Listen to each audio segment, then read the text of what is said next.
I did one more jump, but I only did it because I felt sort of morally obligated to do more than 2 jumps for the crowd. It's a bizarre thing. There's the list for the final, the men's triple jump. You can see there Quesada of Cuba, one of the men to look out for.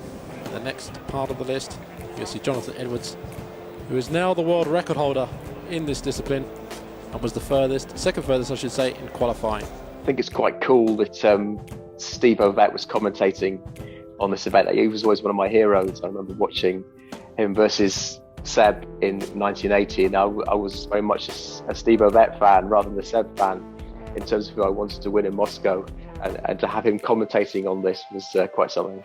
There is the world record holder now, Jonathan Edwards, in the triple jump, clearly the firm favourite. But Steve, we saw some excellent jumping from various Caribbean athletes, didn't we, in the qualifying? Yelvis Quesada of Cuba, and then that national record for Dominica by Jerome Romain. I remember the wind was helpful, getting out there, and that's always a big thing for a jumper, to see where the wind's blowing. And so I knew the conditions were good. I was as scared as you like. I thought I could mess it up. There was no guarantee I was going to win this thing in my mind. And almost, although I'd broken the world record that year already, had I not won the World Championships, I felt that my season would be regarded as a failure, and I would regard it as a failure even though it wouldn't have been. So I felt a huge amount of pressure, and because I'd never been into a major championship, expected to win, more so than probably any other athlete, and not just expected to win, but to break a world record as well. So I was petrified. So alongside that being petrified, there was also an incredible sense of I could jump a massive distance here. You know, I'd already jumped 18 meters 43 wind assisted. I'd jumped a world record in Salamanca maybe 2 or 3 weeks beforehand, 1798, which was much less than I knew I was capable of. So there was also, you know, below that fear, which was the most dominant emotion, a real sense of excitement. I mean, I had very few thoughts in my head when I was about to run and jump. It was pretty much just go for it. You know, I would get very nervous in the lead up to it, but this was the kind of moment. I would always come up, I would be changed, ready to go as the jumper before me went down the run up for his jump. And as soon as he went, I'd be on the run up, and I would be, I think, almost empty-minded, but just, I'm glad the waiting is over and I'm ready to do this. And I hope it's good. You know, I didn't know, but I mean, you could see the look on my face. I was incredibly focused, and that season, every time I stood on the runway, I jumped a long way. So as far as it was possible, I knew the chances were good, and I just wanted to get underway. Jonathan Edwards, the world record holder, about to take his first jump in the competition. The lead held at 17 meters 19 by Yelvis Quesada. Very fast on the runway, that great spring again. Oh my, look at that, that's close to the world record. Yeah, it's a lot of relief there. I mean, it's a celebration, but there's a huge amount of relief. I think what strikes me looking at it is how fast and flat I was. I think I had so much speed on the run-up that it just took me much more in a horizontal than a vertical direction when I took off, because I was so fast.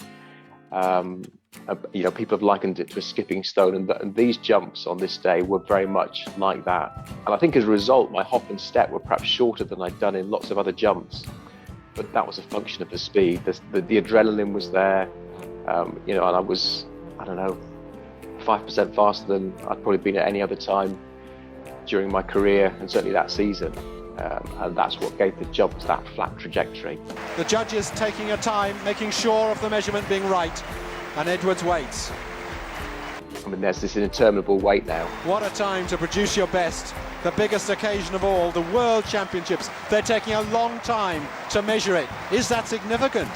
They've got to be very careful with it indeed. Undoubtedly, this is one of the greatest jumps we've ever seen. And then they kept on showing the close-ups of the marker board, and it was pretty clear that it was, you know, not just over 18 meters, but a long way over 18 meters, and that it was going to be a world record. Despite the somewhat nervous look, just anticipation, I think, more than nerve at this point. Actually, we see this. The crowd see the result before me. I hear this big cheer, and I'm looking around to see where the result is. 18 meters 16, a fantastic new world record for Jonathan Edwards. The first world record of these championships, and one of the great performances in the history of athletics. A barrier-breaking performance, adding no less than 18 centimetres to his own world record. Absolutely fantastic. He's destroyed the opposition on the first jump. Well, he was threatening to do it all year. People were waiting for it, and he didn't disappoint, did he? The first time up, bang! Launched himself into that pit. Absolutely. He's checking his coach. Did I do it right? He said. Yes, I think, Jonathan, you did that one right. Yeah. So yeah, the commentator knows before I do. Bang! He's running out of runway. They'll have to lengthen the runway if this man jumps any further. Look at that. That's a great shot. That is the disappearance of the old world record. It's almost like somebody else, I guess. It's like, you know, from the old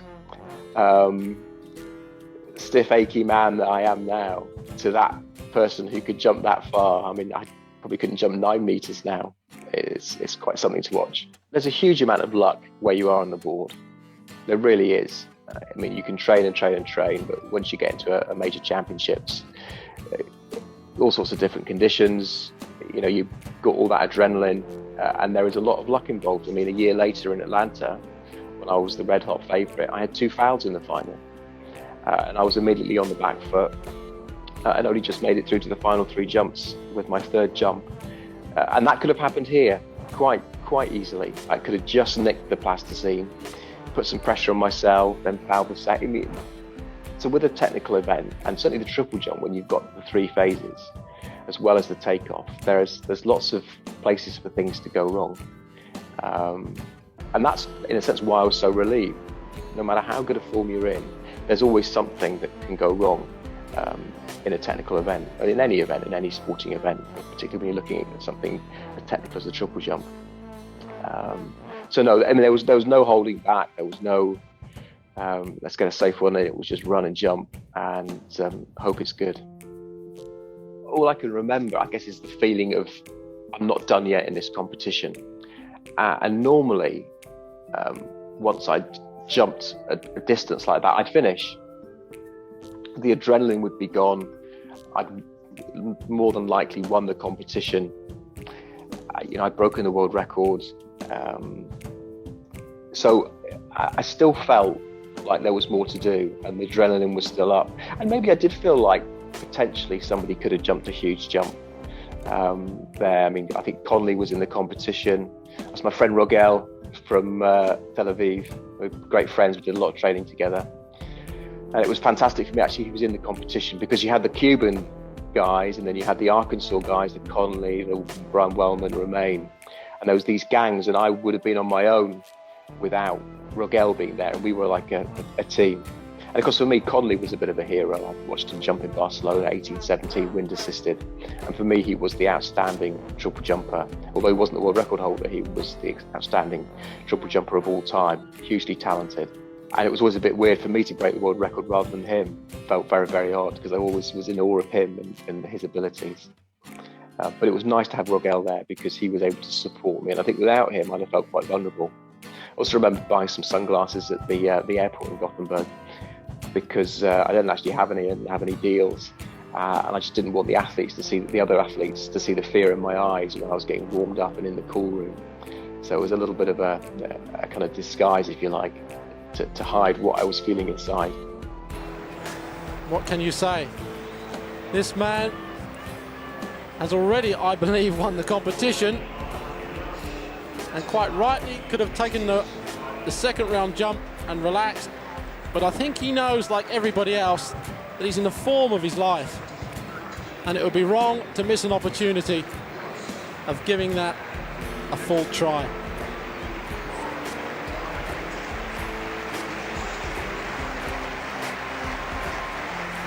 Listen to the crowd. Plenty of British fans in the crowd. I'm always amazed at how many British flags there are when I go and travel around the world and compete in World Championships, Olympic Games, European Championships. The British Supporters Club are fantastic. Those who come just because they love athletics, and it's fabulous. It really is. And as I say, you can see there in the crowd loads of British flags. Obviously, Gothenburg's quite accessible from the UK. And it was really good to have them there. But I think the Swedes were really on my side, and there was a sense of athletics fans anticipating a world record, seeing something special. And it's not often you go into an event where you think, goodness, the world record's likely to go. And certainly not in a field event. So the whole thing had a very special feeling, not just for British fans, but I think for athletics fans. I was so much more relaxed, obviously, this time. And as I think I mentioned a bit earlier, there's a smile on my face. We'll see it when it gets there, when I'm ready to jump, and I sort of point my finger, and it's like, right, okay, let's just celebrate and enjoy this moment, because you'll probably never have another one like it, and I didn't. And this is it now. Just a little point of the fingers, a little smile. It's like, right, I was ready to go. I get quite emotional watching it, actually. And the moment that I knew it was better was during the step, because there was a moment when I just had to wait and then put my foot on the ground. And you can just see it feathers a little bit, that front foot. It sort of goes out and then comes back and then goes out again, because there's just that moment in time when I had to stabilise and not put my foot down, because the transfer from the hop to the step was better. And as soon as I landed, I knew it was a world record. I knew it was further. That's why I just stood up and sort of shrugged my shoulders as if to say, that's another record. You just see that little feather there. I mean, I still had 11 centimetres to spare on the board. So if somebody does ever break my world record, I'll say, actually, I was at 18:40 from takeoff to landing. So, rather than 18:29. Edwards at the moment is in a different league. There's the flags flying. Was that one all right, he said to his coach? I think about it now, to land in the pit and know that is a world record already. And there's almost, I don't know if I'd call it embarrassment, but it's like, yeah, that's 2 world records in 20 minutes. And you can see just generally the reaction is very different. Even though it's a further jump, it's a very different reaction to the first jump. Because it wasn't about nerves then or relief. I knew it was further. I guess there's a calmness about this that there wasn't in the first one. It's the first time I've ever heard a crowd clapping after an athlete's jumped. 18:16 in the first round. 18:29! It just gets better and better. Well, I've been involved in athletics all my life. I've never seen 2 world records go as easily as that and so quickly to one man. And what I also knew in that instant, because I'd looked at this beforehand, is that 18:29 was 60 feet. So 60 feet and 1/4 of an inch. So I'd broken the metric barrier of 18 metres and the imperial barrier of 60 feet. Which, funnily enough, was the front page of Track and Field News. 60 feet goes. So I was very aware of those two, like the 4-minute mile, the triple jump, 18 metres and 60 feet, both going at the same time. And that's me telling everybody to get out of the way, because Brian Wellman was after me, because he was in the hunt for the medals. And the whole competition was just sort of hijacked by photographers and media and whatever else. And I remember having to get them out of the way to allow Brian the freedom to do his jump, because I didn't want to mess up his competition. I think there's always a sense that I can't quite believe it's happened to me. I mean, you grow up as a young kid looking at, your heroes on television. Maybe you're lucky enough to go and see them in the stadium, and you feel very ordinary yourself. And then when you're actually doing something that is extraordinary, it's hard to equate the two. But I think I almost appreciate it more now than I did at the time. I mean, I was in the cut and thrust of my athletics career. I was in great shape. And you kind of almost took it all in my stride, I guess. I mean, don't get me wrong, I enjoyed it and it was fantastic. But I just don't think I appreciated just how amazing it was. I mean, I'm just sitting here now and I am quite emotional about it. And whenever I see it, or have to talk about it, it's like, did that really happen to me? And to choose something to do in life and to categorically be the best there ever was as a world record holder, that nobody's done that thing better than you ever, is a bit mind-blowing, to be honest. It feels so far away from who I am now and my life, and it's Yeah, I can't quite believe this happened to me. It's the truth of the matter. I really can't. The answer is yes, I thought I would break it again. And the answer is no, I didn't think it would last this long.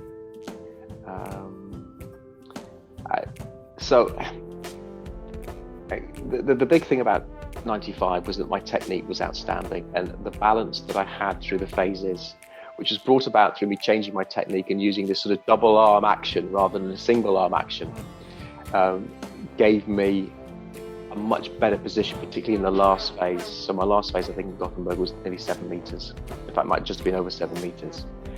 Whereas in subsequent years, when my technique wasn't as good, I would hop and step a long way, but my jump was very short because my body position wasn't as good. And I think without my technique having not fallen apart, but not been as good in 95, I think perhaps I would have broken the world record, because in subsequent years I was faster and I was stronger, but I just didn't have the technical package. In terms of it lasting as long, athletics is interesting, isn't it? Because you look at, mostly on the track, that a lot of records have gone, even records you thought perhaps would never be broken. Michael Johnson's 200 and 400 meters, for example. Obviously, that's Bolt notwithstanding, given what he's done. The 5, I suppose the 5 and 10 lasted quite a long time until this recent spate of record breaking with Bekele. But there are a number of records from the 90s which have stood the test of time, and obviously Mike Powell in the long jump, you've got Sotomayor in the high jump, Zelezny in the javelin, Kevin Young 400 hurdles. There are quite a few from the 90s. I think it was a magical era for athletics, the 90s, the 80s and 90s. Yeah, I don't think I was ever completely relaxed until it was all over. And certainly Brian Wellman had a penchant for the theatrical. So even when he landed his jump, it looked like he'd broken a world record, but in truth, he was 3/4 of a meter behind. But that was Brian for you. So I was always watching, and then there was Quesada, the Cuban, who I thought maybe would do something, although in the end didn't. And Conley, I was always nervous of Conley, even though he wasn't in his best shape. I did decide to take one more jump, but only really because I felt I owed it to the crowd. They were kind of waiting for me to jump, and I perhaps I wasn't quite used to the situation of being somebody that the crowd had come to watch. And so I felt an obligation that I had to jump, despite the fact that I had broken 2 world records. And that was probably enough for one day. I'm interested to see this, because I always watch the 2 world records, but I've never seen this again, I don't think. In my mind now I'm thinking, this is a complete waste of time. I'm not going to jump very far. I was always very aware of my body and my mind, and whether I was up for jumping or not. It was just a horrible jump. It was just, yeah. There was no, yeah. I shouldn't have jumped that jump, but hey ho. I don't think it spoiled the day.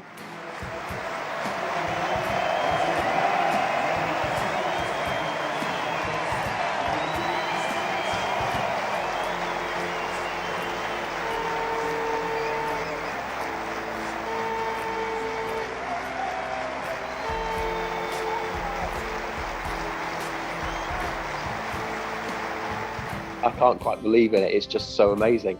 The funny thing about this medal ceremony, which we'll see, is that I think the Queen was going to put the medal on me, and I was ready for her to shake my hand. And so my hand's out to shake her hand because she's got both hands on the medal ribbon, and so I'm left kind of hanging with my hand out for a handshake. It was quite a cool podium, I thought, as well. I like the way you run around. It was well designed, and then the medals have got those sort of that air bubble in the middle, so you could take back a little bit of Gothenburg with you, a little bit of Sweden. Yeah.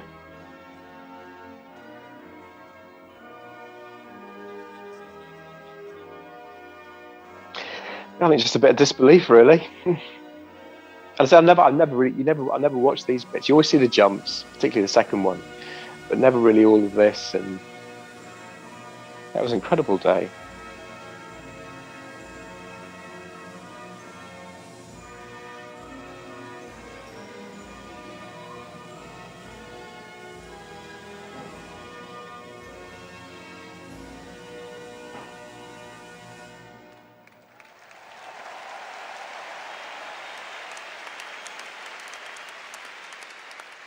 was the start of that phase of my career when I was the world #1 and a kind of a dominant athlete on the world stage.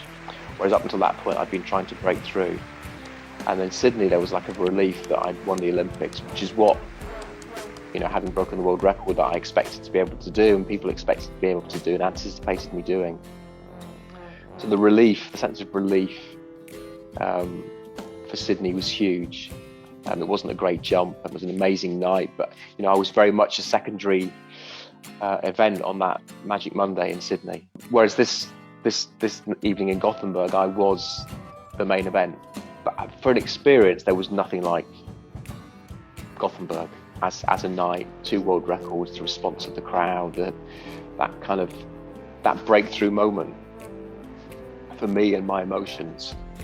I was a much more knowing, battle-hardened, probably slightly cynical human being by the time I got to Sydney. There was a freshness about Gothenburg, which you can never repeat. I mean, once it's gone, that freshness is gone. It's gone. You can't recreate it. I could have gone on to break the world record again, but I don't think it would have ever felt quite like it did in Gothenburg. First world title, and the whole build-up to it, and the focus on me and the triple jump. It was just, it's the stuff of dreams. It really is, and beyond dreams, to be honest.